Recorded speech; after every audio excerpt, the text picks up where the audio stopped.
Calvary temple ఆధ్వర్యంలో కర్నూలు నగరంలోని C camp centre వద్ద చలివేంద్రాన్ని ప్రారంభించారు.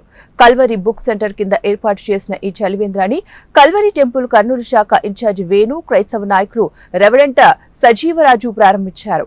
ఎండలు ఎక్కువగా ఉన్నందువలన ప్రజలు ఈ చలివేంద్రాన్ని ఉపయోగించుకుని వారి దాహార్తిని తీర్చుకోవాలని వేణు కోరారు. ఈ చలివేంద్రంలో మంచినీటితో పాటు మజ్జిగ కూడా ప్రజలకు అందిస్తున్నామని వారు తెలియజేశారు. కల్వరి టెంపుల్ ఆధ్వర్యంలో ఎన్నో సామాజిక కార్యక్రమాలు నిర్వహిస్తున్నట్లు తెలిపారు. మినరల్ వాటర్ మరి దైవజనులు కల్వరి టెంపుల్ వ్యవస్థాపకులు reverend doctor P Satish Kumar గారు మరి స్థాపించారు. ఇది ఇప్పటి నుంచి కాదండి, గత నాకు తెలిసి మరి 15 సంవత్సరాల క్రితం నుంచే ఈ యొక్క సేవా కార్యక్రమాలు హైదరాబాద్లో మిగిలిన ప్రాంతాలు జరుగుతున్నాయి. ఈ సేవా కార్యక్రమాలు చేస్తూ ఉన్నారు. చల్లి నీళ్ళు ఇవ్వడమే కాదండి, చల్లని మజ్జిగ కూడా ఇవ్వాలి మనం అనే ఒక ఉద్దేశంతో వారి యొక్క కార్యక్రమాన్ని ఏ ఒక్కరు ఎండ దెబ్బకు తగలకుండా మరి ప్రయాణం వెళ్తున్నారు, వస్తున్నవారు చక్కగా ఈ యొక్క చల్లని మజ్జిగ, చల్లని నీళ్లు తాగి వెళ్ళాలి అని వారి ఆశ.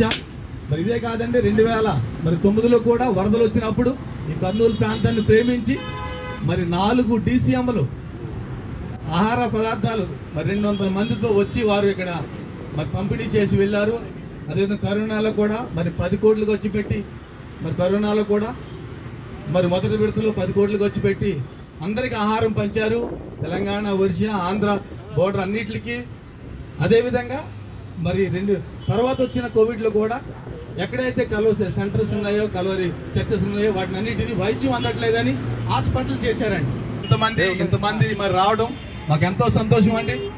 మరి దేవుడు మిమ్మల్ని కూడా బాగా దీవించాలని, మీ పిల్లల్ని, మీ కుటుంబాన్ని దీవించాలని, రాబోయే రోజుల్లో మీరు అనేక మందికి దీవెనకరంగా ఉండాలని, ఇటువంటి సేవా కార్యక్రమాలు ఇంకా కల్వరి టెంపుల్ తరఫు నుంచి జరగాలని మేము మనసారి కోరుకుంటున్నాం. ఇప్పటికే 17 సెంటర్లు జరుగుతున్నాయి.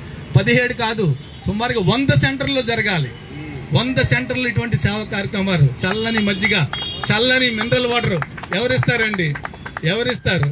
కానీ సతీష్ కుమార్ గారు వారి ఆశ ఏంటంటే మరి మనుషుల రూపంలోనే దేవుడు ఉన్నాడు కాబట్టి మనుషుల్ని ప్రేమిస్తే దేవుడిని ప్రేమించినట్టు మరి మనుషులకి సేవ చేయాలి అనే ఉద్దేశంతో వారి యొక్క సేవా కార్యక్రమం స్టార్ట్ చేశారు. ఇవి ఇంకా దిగ్విజయంగా జరగాలని, ఇంకా అనేక మందికి అనేక ప్రాంతాల్లో ఇవి ఏర్పాటు చేయాలని మేము మనసారా కోరుకుంటున్నామండి. మరి పిలవగానే మీరందరూ వచ్చి మాకు సహకరించినందుకు మీ అందరికీ మా నిండు ధన్యవాదాలు. థ్యాంక్ యూ అండి.